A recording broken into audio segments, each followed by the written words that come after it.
Good afternoon. My name is Father Nel Baluda. I am the chaplain of PAREF Southcrest, and I would like to welcome you to this seminar entitled Renew, Revive, Radiate, organized by Catalyst for Catechist Training Center. This afternoon, we shall cover this topic, topic number 2 on heavenly realities, teaching the four last things to wake up the soul. And the objective of this talk is to bring students, to bring ourselves as well, face to face with eternity in a way that inspires awe, hope, and deep commitment to God. We shall put emphasis on this third point, deep commitment to God. I'll be following this outline, a brief introduction, followed by death, judgment, heaven, purgatory, hell, new heavens, and a new earth. So let's begin. The life story of any person, of any community, of any country gets its meaning from its end or from its purpose. To know what kind of story we are in is to know the meaning of our life or the story of our life. Now, the church tells us our purpose. From the Baltimore Catechism, we read, God made me to know Him, to love Him, and serve Him in this world, and to be happy with Him forever in the next. We talk about happiness with God forever in the next. But that happiness can also start now while we are in this world. So we don't have to wait for the afterlife to be happy. We can be happy starting now. We can choose to be happy. The church's teaching about our end is summarized in the four last things, or some people call it the last four things. What are they? Death, judgment, heaven, and hell. Death, judgment, heaven, and hell. The four last things. We talk about this, the last four things, within the context of the church. But even humanity outside the church instinctively knows something about these four things. For example, death. Life's one certainty is death. Everyone knows this, although not everyone knows what comes next, what what comes afterwards. Nearly all religions and cultures have believed in some form of life after death. Man's innate sense of justice tells him that there must be an ultimate reckoning. I don't know if you have seen the last installment of the Mission Impossible series, right? And the last one, the last installment, was precisely entitled The Final Reckoning. So, if there's a final reckoning for Mission Impossible, then there must be a final reckoning for us, men. So, our innate sense of justice tells us that there must be an ultimate reckoning. In the final analysis, no one can cheat the moral law and get away with it. No one can suffer undeserved injustices throughout life and not be justly compensated. Compensation. And since this ultimate justice does not seem to be accomplished in this life, there must be the rest of the story. In Tagalog, sometimes we joke about it. Magtiis ka na lang. Just tiis. Just tiis. Magtiis ka na lang. Since this ultimate justice does not seem to be accomplished in this life, there must be the rest of the story. And they lived happily ever after. And therefore, that means that there must be a higher, more than human justice. Thus, the second of the four last things Judgment is widely known.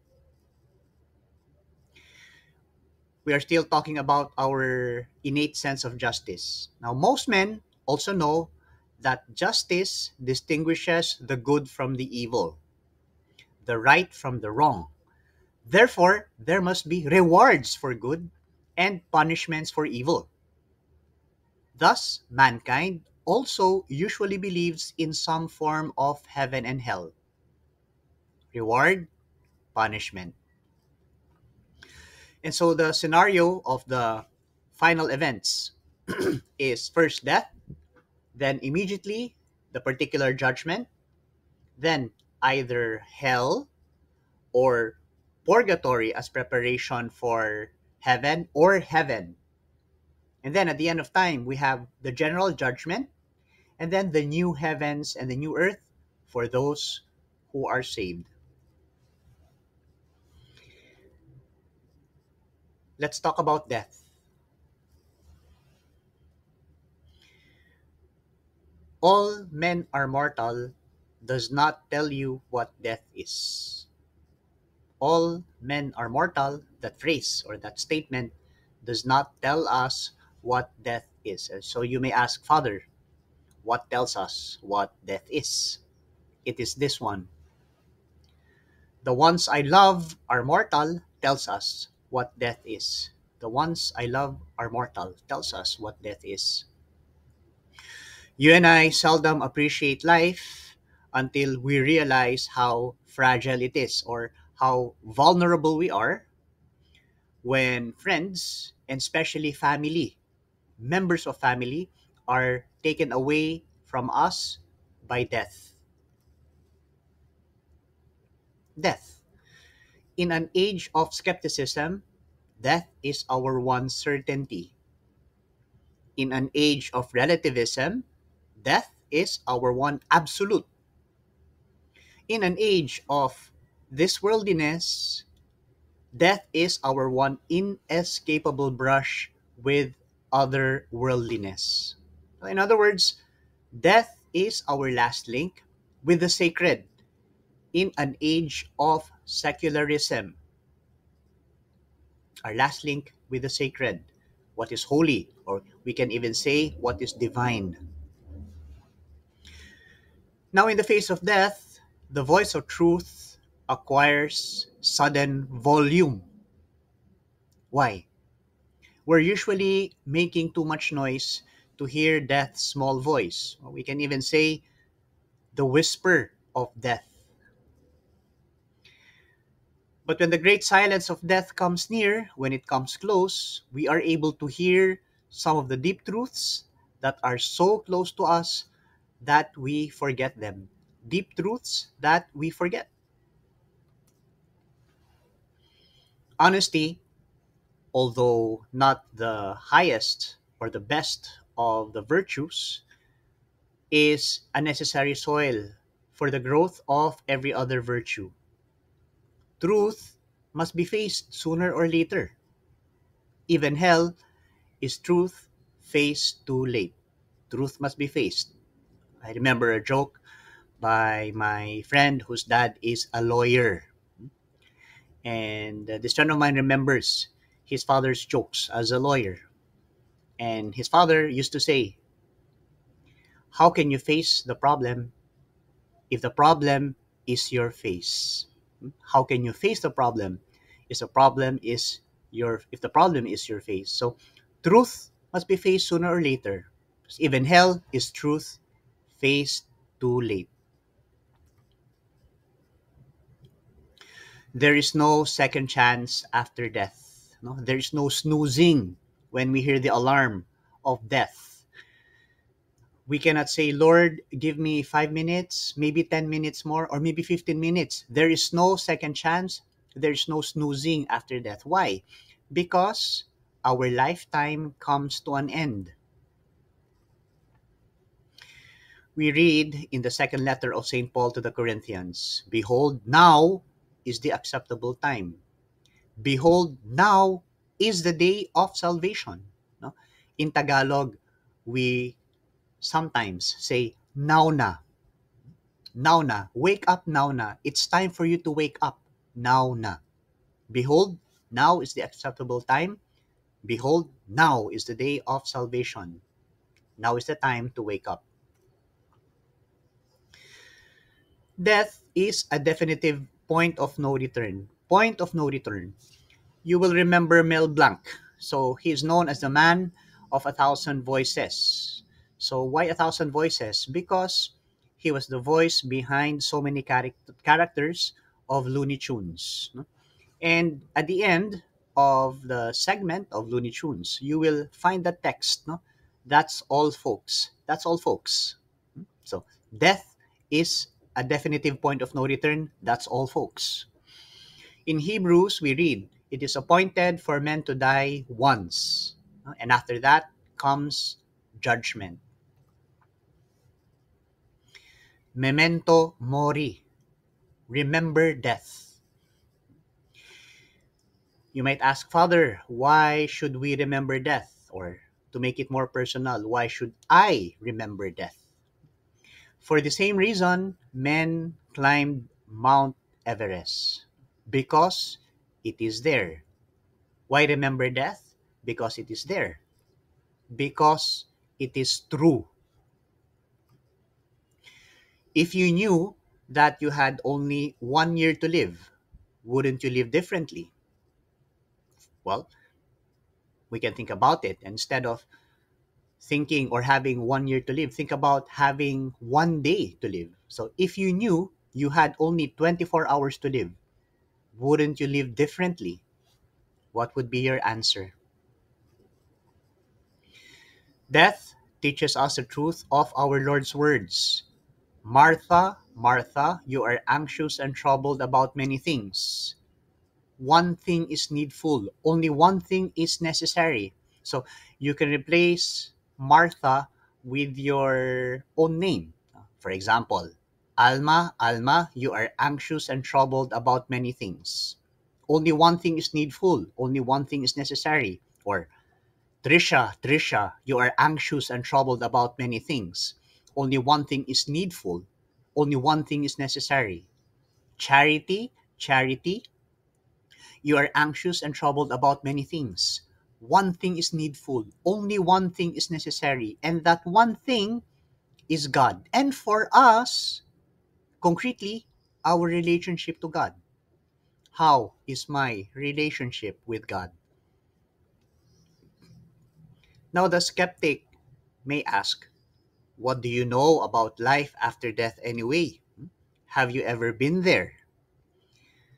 I remember during my first weeks in Southcrest, so one day I was celebrating my birthday, and the students of the grade 2 class, they started writing their own birthday cards for the priest who has newly arrived. And I have never received so many cards from girls, no, in one day. I have never received so many cards. But I remember what one girl wrote. No? So in her card that she made personally, she wrote, "Happy birthday, Father. Thank you very much for being our chaplain." And then she writes, "I hope you meet God soon. I hope you see God soon." And I said, "Teka muna, not yet, not yet." So what do you know about life after death anyway? Have you ever been there? No, I haven't been there. But I know someone. We know someone who has, and we believe him. Christ looked at death and conquered it. So if there's someone who can say these words with authority and rightly, Veni, Vidi, Vici, I came, I saw, I conquered, it is Christ. Christ looked and conquered. Now, death is separation from body. The soul separates from the body. We are separated from friends, and we are separated from the world. So, death is separation. But Christ has made it a meeting. It is a meeting. And for this, He has arranged every detail in our lives. Death becomes the consummation of His betrothal to us. So, Our Lord has arranged every detail in our lives. So let's take a look at each day. Each day, our Lord comes with his marriage proposal to us. He comes with a marriage proposal. So we can say yes, we can say no, or if we are undecided, we can say, Lord, please come back later. No? Or Lord, come back tomorrow. So imagine Juliet telling Romeo, Romeo, come back tomorrow and let's see what happens tomorrow. Now, that come back tomorrow and let's see what happens tomorrow will eventually be a no when death comes. So, you and I don't have to wait for death before we say yes to our Lord. Death becomes the consummation of his betrothal to us. Every day, he makes his marriage proposal to us.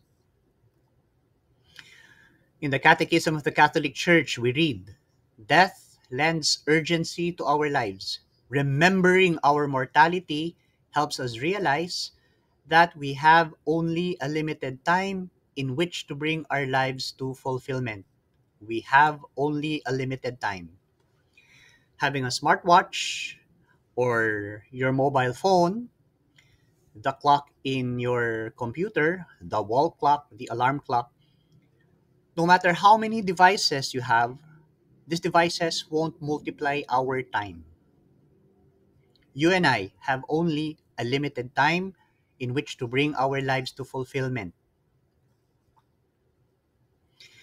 We read in the Psalms, teach us to number our days that we may get a heart of wisdom. It's interesting that the Psalm tells this.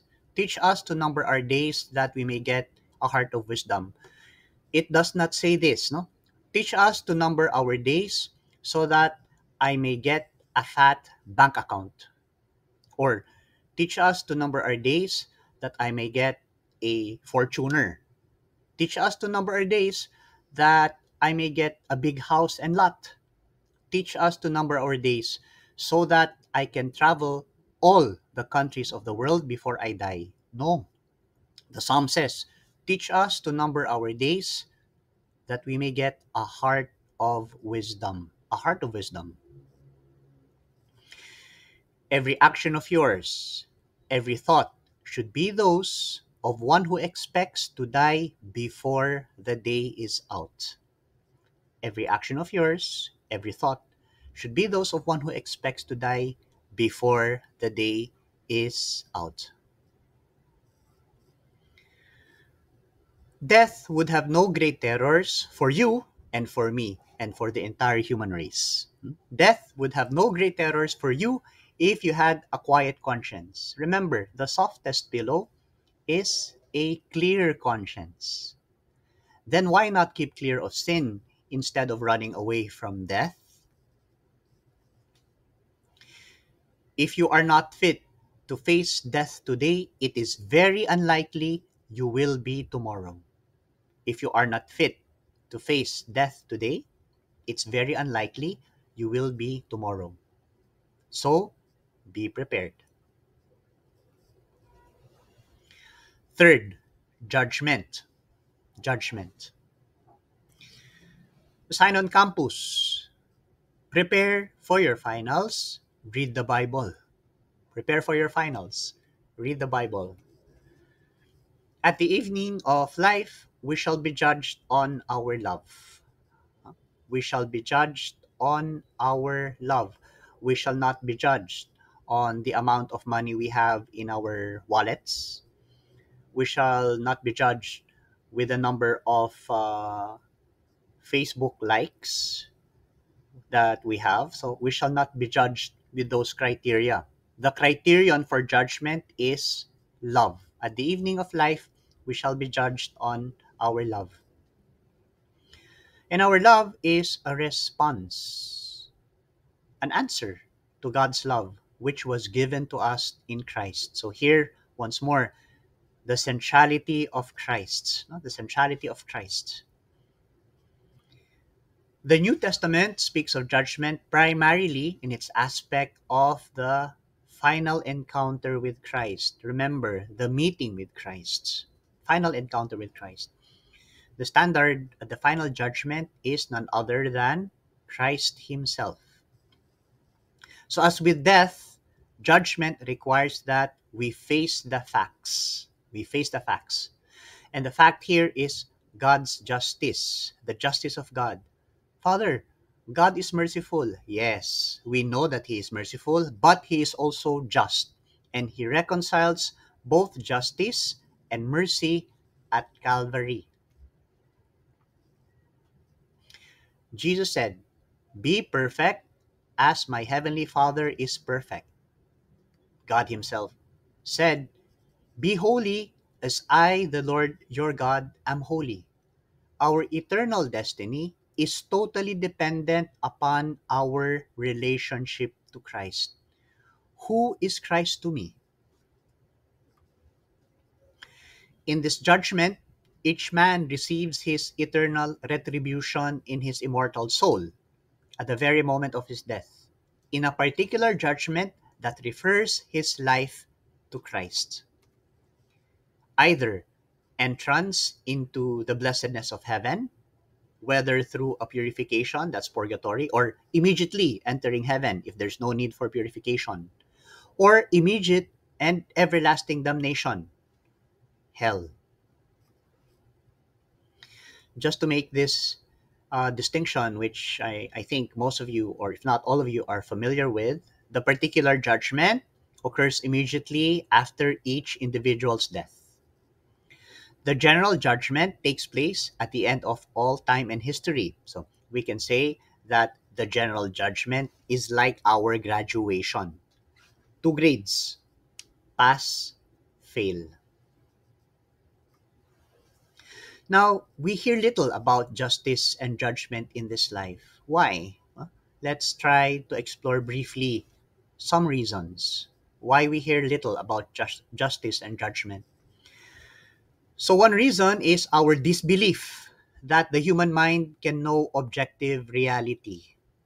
So, we cannot know objective reality.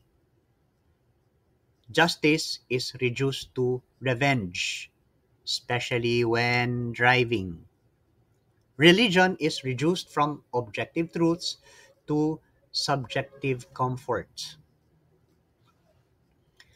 A second reason is, well, the prevalence of some weird theologians among writers and opinion makers, mind molders. And this arises partly as a reaction against those who emphasize judgment to control people. So, the emphasis on judgment to control people by making them feel guilty. Now, modern theologians shy away from this idea of judgment. But abusus non tollit usum. Abuse does not take away use. So, the the fact that theologians shy away from the idea of judgment does not make the reality of judgment any less true. And then a third reason we hear so little about judgment is in our thinking. We ask ourselves, how could life present us with ultimate choices with diverging paths? Shouldn't all the paths lead to the summit of a mountain and we all meet there? Well, God has not told us so, or God has told us not so, not so. Life is like a tree and it is full of forks. And though there are countless choices, there is none, there is absolutely none that does not eventually bring us to one or the other of the only two final destinations: heaven or hell.